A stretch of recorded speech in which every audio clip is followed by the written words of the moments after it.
Hi ഇന്ന് നമ്മൾ പുറത്ത് കഴിക്കാൻ പോവാണേ. ഈറ്റിംഗ് ഔട്ട് ഒരു ഫാമിലി റിച്വൽ ആണ്. നമ്മളുടെ ജനറേഷന് അത് സെൽഫ് ലവ് ഓർ ക്ഷീണമായിട്ട് അസോസിയേറ്റ് ചെയ്ത് നിൽക്കുന്ന ഒരു കാര്യമാണ്. പലപ്പോഴും ഹോം കുക്ക്ഡ് മീൽസിന് ഒരു ജെൻഡേർഡ് ചൊവ്വയുണ്ട്. അതിൽ നിന്ന് വ്യത്യസ്തമായി ലീജർ എന്നത് സ്ത്രീകൾക്കും അവകാശപ്പെട്ട കാര്യമാണെന്ന് eating out in spacious and നല്ല സൽക്കാരം കിട്ടുന്ന റെസ്റ്റോറന്റ് നമ്മളെ റിമൈൻഡ് ചെയ്യും. ഫുഡ് ക്വാളിറ്റി പിന്നെ എടുത്ത് പറയേണ്ട കാര്യമില്ലല്ലോ. കോഴിക്കോട് നമ്മൾ ജനറലി പാരഗണിലാണ് എപ്പോഴും പോകാറ്. ബട്ട് ഇത്തവണ നമുക്കൊന്ന് വെറൈറ്റി ട്രൈ ചെയ്യാൻ ആഗ്രഹം തോന്നി. അതേ ക്വിസീൻ തന്നെ കിട്ടുന്ന ഒരു സ്ഥലമായിരുന്നു. It was pretty decent. കാരണം നാട്ടിൽ വരുമ്പോഴത്തേക്ക് എനിക്ക് കോഴിക്കോടൻ സാധനങ്ങൾ കഴിക്കാനാണ് ഇഷ്ടം.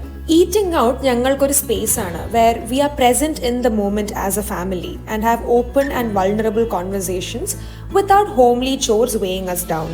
ഇന്നലെ ഞങ്ങൾ ഡിസ്കസ് ചെയ്യായിരുന്നു, പലരും ഫെമിനിസത്തിന് അഗൻസ്റ്റ് ആയിരിക്കും, പക്ഷെ അവരുടെ life or practice very much feminist ആയിരിക്കുമെന്ന്. അതുപോലെ തന്നെ ഫെമിനിസം പറഞ്ഞു നടക്കുന്ന പലരും റെഡ് ഫ്ലാഗ്സ് ആണെന്ന് നമുക്കറിയാലോ. ഒരു വിൽ ടു ചേഞ്ച് ഡൈനമിക്സ് മതി കൊടിയെടുത്ത് ധരണയ്ക്ക് പോകേണ്ട ഫെമിനിസ്റ്റ് ആകാൻ. നിങ്ങളും ഇങ്ങനെ ഫാമിലീസിന്റെ കൂടെ പുറത്ത് പോകാറുണ്ടോ?